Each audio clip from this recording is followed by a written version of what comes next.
When we think of the F-Zero series, we often think about planets and other species. When this series has consistently shown us such characters, it's impossible to ignore. Just look at him. That's clearly not a human. It only makes sense as plenty of planets are involved in F-Zero. There are also those one could call mutants as well as robots and cyborgs. But we all know there's one game in the series that does away with all of it. F-Zero Maximum Velocity is famous for not featuring Captain Falcon and company, but based on what we know in the instruction booklet, one can probably make a theory on this, maybe two. As the instruction manual points out, it's the merchants from the original F-Zero that made a decision to stop expanding at some point. But there's a little more to this story. When you go back to the original F-Zero, they were originally characters who were not humans, some like robots and aliens aside from Pico. You can see it right there.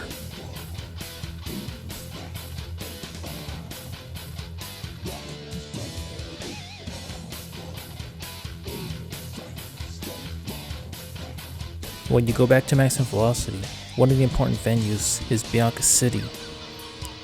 Once upon a time, there were only 500 immigrants.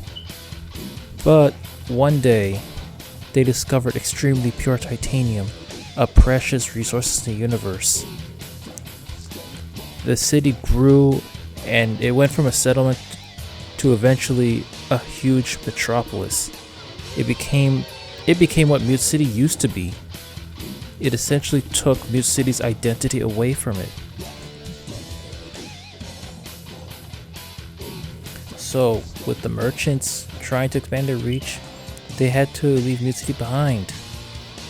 Unfortunately, some of the other planets like Big Blue or White Land would be left behind because they also had their connections with Mute City.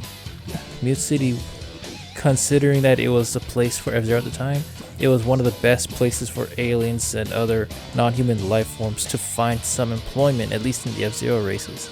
Because you gotta remember, some of the pilots already had their own troubles regarding their own home worlds, such as Octonaut Takora and of course Leon representing Planet Zoo. You can't really do that without Mute City to hold F-Zero races or a Grand Prix. The people of Bianca Village didn't suffer that problem, mostly because it was human dominated. Even then, humans still had a problem because of the merchants deciding not to expand into other planets, other systems.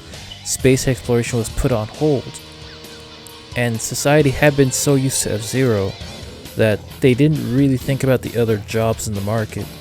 So if you remember Alex, who used to be a star running back in his time, he found a hard time making money. Just imagine the other people who are trying to find work as a teacher, a doctor, so on and so forth. F-Zero was really the only way people could afford to make money in Bianca City. And you also have to think about the other planets, the other venues. A lot of them aren't, shall we say, hospitable.